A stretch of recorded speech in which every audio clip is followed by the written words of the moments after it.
عارف حبیب صاحب، پی آئی اے کو آپ کے گروپ نے حال ہی میں خریدا، تو اس وقت کیا کرنٹ سٹیٹس ہے پی آئی اے کا؟ کیا تبدیلی لائی گئی ہے انتظامی ڈھانچے میں؟ جو ورکرز تھے، جو پی آئی اے کے ملازمین تھے، ان کے حوالے سے کیا انہیں کہیں اور ایڈجسٹ کیا جا رہا ہے یا وہیں ہولڈ کیا گیا ہے؟ اور کیا اس وقت پی آئی اے منافع میں ہے؟ کیا سٹیٹس ہے؟ دیکھیے، پی آئی اے ہم نے خریدا اور اس کو جو ہم نے دیکھا ہے تو یہ فنڈامنٹلی پی آئی اے از اے پرومسنگ بزنس اور ساتھ ہی ساتھ اس میں چیلنجز ہیں، اور خاص طور پہ چونکہ پی آئی اے جس حالات میں تھا وہاں سے جو ہے وہ میں سمجھتا ہوں اس میں بہتری کے زیادہ چانسز ہیں نارمل حالات کے اندر. لیکن اس وقت جو ہے وہ جو انٹرنیشنل ایونٹس ہو رہے ہیں اور یہ جو وار ہے اس کی وجہ سے تمام ایئر لائنس کو بہت زیادہ چیلنجز ہیں، خاص طور پہ جو مڈل ایسٹرن ایئر لائنز ہیں ان کو بہت زیادہ ہیں. دنیا میں دوسرے ایئر لائنس کو بھی چیلنجز ہیں کیونکہ وہاں ان کی کاسٹ آئل پرائس بڑھنے کی وجہ سے بڑھ گئی ہے.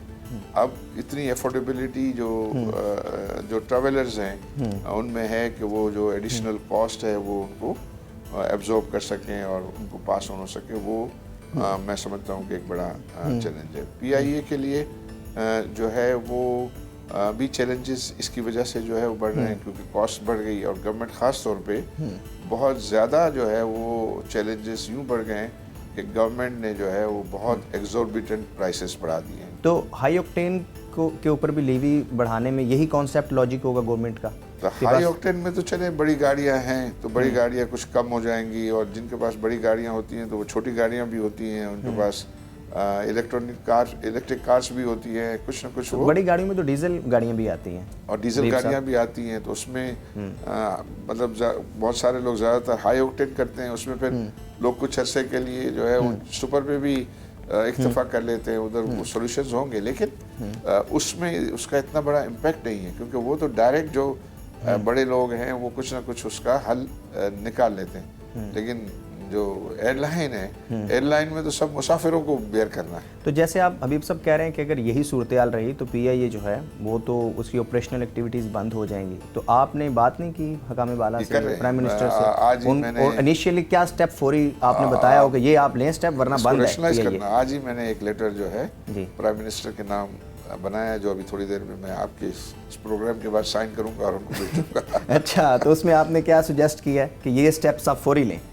ورنہ پی آئی اے بند ہے؟ اس کو ریشنلائز کریں. اس کو ریشنلائز نہیں کریں گے تو وہ تو جو ڈفرنس ہے پی آئی اے کا وہ ہم جو کیلکولیٹ کرتے ہیں وہ تو 1 مہینے کا 8 ارب روپے، تو 8 ارب روپے تو گر جائے گا. ہم تو مطلب پتہ نہیں یہ پرائیویٹائزیشن جو ہے وہ پھر ایٹ اسٹیک آ جائے گا. تو فوجی فاؤنڈیشن بھی اس میں ہے، تو رول کوئی ڈیفائن ہے کہ آپ کے گروپ کا کیا رول ہوگا؟ فوجی فاؤنڈیشن کا کیا رول؟ بورڈ ہے ہمارا، اور بورڈ ہے ہم ایوری ویک ہمارا جو بورڈ ہے کنسورشیم کا وہ میٹ کرتا ہے، اور جو بھی پی آئی اے کے جو اس وقت میٹرز اور ایشوز چل رہے ہیں ان سب کو، کیونکہ اس کے بڑے جو ہے ایگریسو پلانز ہیں ہمارے، اور ہم جو ہے وہ جہازوں کو ابھی اس وقت 18 جہاز چل رہے ہیں، ہم انشاءاللہ اس کو لے جائیں گے 60 جہازوں تک. تو وہ پلانز ہیں سارے، اور وہ جہاز جو ہیں جب ہی ہم لے سکیں گے جب ہم ہمارے لیے یہ بزنس جو ہے نظر آئے گا کہ وہ اپنے پاؤں پہ کھڑا ہے. تو پاؤں پہ نہیں کھڑا ہو جائے گا تو وہ تو سارے پیسے جتنے بھی ہیں وہ سب ڈالیں گے، یہ تو سب کے سب جو ہے ہوا ہو جائیں گے. تو ہوا ہو جائیں گے تو پھر ظاہر ہے. تو اس وقت جب آپ کے گروپ نے کنسورشیم نے خریدی تھی تو اس وقت بھی تو چیلنجز تھے، تو اس وقت آپ نے کیا بزنس اپرچونٹی سمجھی تھی یا چیلنج ہی تھا؟ ہم نے بزنس اپرچونٹی سمجھی تھی. اس وقت حساب یہ تھا کہ ہم چیزوں کو ٹھیک کریں گے. چیزوں کو ٹھیک اس طرح کریں گے کہ ہم اپنے پلینس کو کلین زیادہ اچھا کریں گے، ان کو اچھا مینٹین کریں گے، انجنس کو اچھے رکھیں گے، ہماری جو جتنا بھی ہماری ٹیم ممبرز ہیں، جو امپلائیز ہیں، ان کو زیادہ اچھا لک آفٹر کریں گے. ان میں سے اچھے کام کرنے والے لوگ ہیں ان کو مزید اپورچونیٹیز جو ہے وہ دیں گے، اور سب کو موقع دیں گے کہ وہ اپنے آپ کو جو ہے اچھا پروو کریں. اور بلکہ ہم یہ ایکسپینشن کریں گے تو اور لوگوں کو ہمیں ہائر کرنا پڑے گا. لیکن جو لوگ کام نہیں کرتے ان کے لیے فکر ہوگی، ان کے لیے جو ہے وہ ایشو اور پرابلم ہوگا جو اپنے آپ کو امپروو نہیں کرتے. لیکن پی آئی اے کا جو ہے وہ ٹریک ریکارڈ بہت اچھا ہے، ہسٹری بہت اچھی، اچھے لوگ اس میں ہیں. ایف بی آر کی پالیسیز بڑا میٹر کرتی ہیں بزنس گروتھ میں، تو آپ کیا سمجھتے ہیں کہ اس وقت موجودہ ایف بی آر کی پالیسیز بزنس فرینڈلی ہیں؟ اینڈ پلس اس میں کہ FBR کا جو رول ہے وہ کیا ٹیکس کلیکشن کے ساتھ ساتھ ریونیو گروتھ بھی ہونا چاہیے؟ آئی بلیو کہ جو ہمارے ٹیکسز ہیں پاکستان میں وہ تو بہت ظالمانہ ٹیکسز ہیں، بہت ہائی ٹیکسز ہیں، اور اس ریٹس پر جو ہے وہ تو آئی تھنک کوئی بزنس کرنا کبھی وائبل ہو ہی نہیں سکتا. اسی لیے ہم دیکھ رہے ہیں کہ کوئی نئی انویسٹمنٹ جو ہے وہ نہیں ہو رہی. اب جن کے بزنسز آلریڈی ہیں چل رہے ہیں وہ ظاہر گزارا کر رہے ہیں، اس میں بہت کچھ اچھے بزنسز ہیں جو اس ہائی ٹیکسیشن کو بھی جو ہے وہ ایبزورب کر رہے ہیں، لیکن نئی انویسٹمنٹ کا جو ہے وہ کیس نہیں بنتا ہے. تو اس کو ریشنلائز ہونا بہت ضروری ہے. فار ایگزامپل اس وقت اگر آپ کارپوریٹ ٹیکس لیں تو 29% کارپوریٹ ٹیکس ریٹ ہے، 10% جو ہے وہ اس کے اوپر جو ہے سپر ٹیکس ہے. پھر آپ اگر کمپنی جو ہے وہ ڈویڈنڈ دیتی ہے تو اس کے اوپر 15% جو ہے وہ ڈویڈنڈ ٹیکس لگتا ہے، پھر اس کے اوپر 10% سپر ٹیکس لگتا ہے، اور پھر دوسرے اور اللہ بلا ٹیکسز جو ہے وہ لگ کے وہ تو پتہ جو اوپر چلا جاتا ہے 66 اور 70% تک جو ہے وہ چلا جاتا ہے. تو اگر کوئی انویسٹر ہوگا چاہے لوکل ہو اور جو فورن انویسٹر، وہ جب کمپیئر کرے گا ریجنل کنٹریز سے تو ہم بہت ہی زیادہ اس کو انفیوریبل انوائرمنٹ ہوگا. تو اس وجہ سے ہم دیکھ رہے ہیں کہ انویسٹمنٹ جو ہے وہ نہیں آ رہی. تو یہ تو ایک ایشو ہے. پھر ایک یہ ہے کہ FBR کی جہاں تک ہینڈلنگ کا تعلق ہے تو FBR جو ہے ان کو جو کلیکشن وغیرہ کرنی ہوتی ہے تو وہ کلیکشن تو فوراً ہی اکاؤنٹ وغیرہ سیز کر کے جو ہے وہ یہ کر لیتے ہیں، لیکن جو ان کو ریفنڈز دینے ہوتے ہیں وہ ریفنڈ سال سال جو ہے وہ نہیں دے دیتے. تو ظاہر ہے اس سے تمام بزنسز کی لیکوڈیٹی ایڈورسلی افیکٹ ہوتی ہے. اب یہ بجٹ میں گورنمنٹ کا ٹیسٹ ہے، گورنمنٹ کی سنسیریٹی کا ٹیسٹ ہے، اور اگر وہ جو بھی معاملات کی اور اسپیس بھی موجود ہے. ایک ہوتا ہے کہ اسپیس موجود نہ ہونا، ایک اسپیس بھی موجود ہے، اور ان کا ابھی ہمیں تو بتاتے ہیں کہ ہمارا انٹینشن بھی یہ ہے. تو آئی بلیو کہ یہ ہم بجٹ تک ان کو جو ہے وہ چانس دیں گے. بجٹ کے بعد اگر نہیں ہوا تو پھر ہم سمجھ جائیں گے گورنمنٹ از ناٹ سیریس. اچھا، ایک حبیب صاحب جو عوام کی طرف سے گورنمنٹ پر بڑی تنقید کی جاتی ہے وہ یہ ہے کہ جیسے آپ بتا رہے ہیں کہ ٹیکسز کی بھرمار ہے، ظالمانہ ٹیکسز ہیں، ساتھ یہ ہے کہ جو حکومتی اخراجات ہیں وہ بہت زیادہ ہیں. تو حکومت کہہ تو رہی ہے کہ وہ کفایت شعاری سے اخراجات کم کر رہی ہے. کیا آپ سمجھتے ہیں کہ یہ تنقید بنتی ہے عوام کی طرف سے یا نہیں بنتی؟ حکومت اخراجات کم کرے نہ کرے اس سے فرق نہیں پڑتا، اس سے فرق پڑتا ہے، یا واقعی زیادہ اخراجات زیادہ تھے؟ لیکن اس سال میں to be fair with the government 1 trillion rupees کا انہوں نے جو ہے وہ خرچے کم کیے ہیں.